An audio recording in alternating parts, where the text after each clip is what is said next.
नमस्कार, मैं नेहा पाल और आप देख रहे हैं धर्म ज्ञान। भूत पिशाच निकट नहीं आवे, महावीर जब नाम सुनावे। कहीं ना कहीं तो आपने इस चौपाई के बारे में तो सुना ही होगा कि इसे पढ़ने से हनुमान जी नकारात्मक ऊर्जा से हमारी रक्षा करते हैं, हमें हर उस बला से बचाते हैं जो हमें नुकसान पहुंचाती है। सिर्फ इन चौपाइयों में ही नहीं बल्कि हनुमान नाम में भी इतनी ताकत है कि मात्र नाम जप से ही आप अपने आसपास नकारात्मक ऊर्जा को खत्म कर सकते हैं। इतना ही नहीं, आपने देखा होगा कि जब भी आप किसी हनुमान मंदिर में जाते होंगे तो आपने महसूस किया होगा कि वहां की ऊर्जा में एक अलग ही दैवीय शक्ति होती है जो आपके तन मन को हल्का कर देती है। आज हम आपको एक ऐसे मंदिर के बारे में बताएंगे जहां जाने मात्र से ही बुरी से बुरी शक्तियां खत्म हो जाती हैं। तो जानने के लिए देखिए इस पर हमारी खास रिपोर्ट धर्म ज्ञान पर।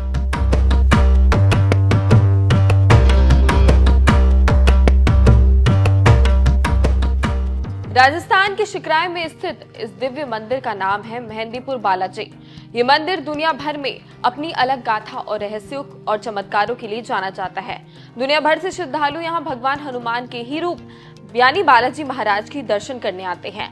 लेकिन जब आप इन तस्वीरों को ध्यान से देखोगे तो आपको यहाँ आए भक्त कुछ अजीब हरकतें करते हुए दिखाई देंगे। कोई मंदिर के अंदर जाते ही बाल खोलकर नाचने लगता है, तो कोई जोर जोर से चिल्लाने लगता है, तो कोई इस मंदिर की घंटियों की आवाज को सहन ही नहीं कर पाता। लेकिन आखिर ऐसा क्यों है?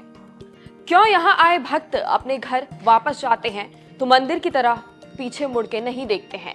इतना ही नहीं, यहाँ के भक्त मंदिर से जाते वक्त मंदिर का प्रसाद भी नहीं ले जाते हैं। चलिए विस्तार से जानते हैं इन बातों के बारे में। दरअसल इस मंदिर से जुड़ी एक कहानी बहुत ज्यादा प्रचलित है कि यहाँ 1000 साल से 3 देवता विराजमान हैं। एक तो श्री बालाजी महाराज, श्री प्रेतराज सरकार और श्री भैरव कोतवाल, और अभी भी उनका वास इस स्थान पर है। साथ ही ये भी कहा जाता है कि इस मंदिर में लगी भगवान हनुमान की मूर्ति किसी भी कलाकार ने नहीं बनाई थी, बल्कि ये मूर्ति अरावली पहाड़ियों के बीच मिली थी। गांव के कुछ लोगों का कहना है कि इस मंदिर के पुराने महंत ने अपने सपने में 3 देवताओं को एक साथ देखा, इसलिए इस मंदिर का निर्माण कराया। हालांकि इन बातों पर हम दावा नहीं करते, लेकिन अब हम आपको इस मंदिर से जुड़े कुछ तथ्यों के बारे में बताते हैं। भूत प्रेतों से मुक्ति। ये मंदिर भूत प्रेतों से मुक्ति दिलाने के लिए भी दुनिया भर में जाना जाता है। अगर आप किसी भी नकारात्मक ऊर्जा से जूझ रहे हैं तो आप इस मंदिर में जा सकते हैं।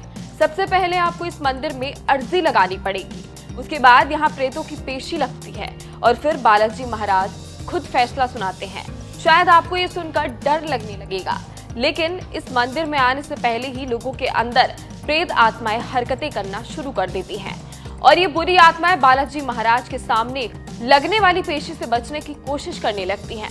लेकिन जैसे ही भक्त बालाजी महाराज की चौखट पर कदम रखता है, वैसे ही जिद्दी से जिद्दी प्रेत भी शांत हो जाते हैं।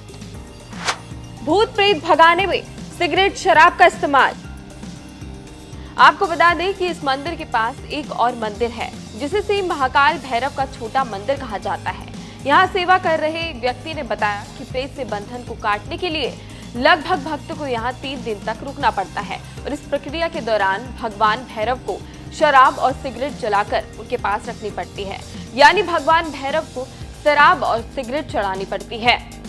इसके अलावा भी इस प्रक्रिया को पूरा करने के लिए और भी कई चीजों का इस्तेमाल किया जाता है, जैसे कि नींबू, सफेद धागा और लाल कपड़ा। उसके बाद कई रस्मों से प्रेतों को भगाया जाता है। तालों में बंद होती हैं बुरी आत्माएं। आपको बता दें कि इस मंदिर में मां काली का भी एक छोटा सा मंदिर है। इस मंदिर में कई सारे ताले आपको लटके हुए मिलेंगे। प्रेत आत्माओं से घिरे लोग यहाँ ताला चढ़ाकर जाते हैं। ताला चढ़ाने की ऐसी मान्यता है कि उस व्यक्ति के शरीर से निकली प्रेत आत्मा उस ताले में कैद हो जाती है। लेकिन अगर आप भी यहाँ आने के बारे में सोच रहे हैं तो आपको कुछ बातों को याद रखना बेहद ही जरूरी है। आपको 1 हफ्ते पहले ही शराब, मांस, प्याज और लहसुन को छोड़ना पड़ेगा। किसी भी तरह का प्रसाद घर लाने पर मनाही है, क्योंकि ऐसा कहा जाता है कि इस पर ऊपरी साया होता है। इसके साथ ही एक बात और जिसका ध्यान रखना आपको बेहद ही जरूरी है कि इस मंदिर परिसर में किसी भी अजनबी को आप ना छुएं और ना ही बातचीत करें। बहरहाल आपको ये जानकारी कैसी लगी हमें कमेंट कर जरूर बताएं।